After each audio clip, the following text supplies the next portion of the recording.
Hello বন্ধুরা, আসসালামু আলাইকুম। কেমন আছো সবাই? আশা করি সবাই ভালো আছো। অনেকেই কমেন্টে জানতে চাচ্ছ যে তুমি আপু এখানে কেন রান্না করছো, রান্নাঘরে কি হয়েছে।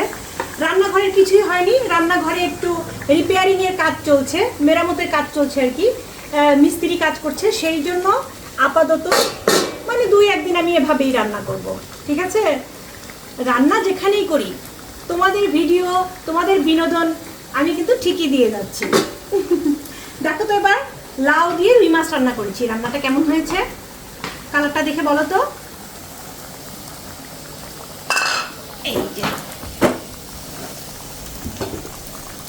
আর এটা হচ্ছে লাউয়ের চোচা এবং আলু দিয়ে ভাজি, আর এইটা হচ্ছে কচি লাউ দিয়ে রুই মাছটা। এখানে নিয়ে আসো ক্যামেরাটা।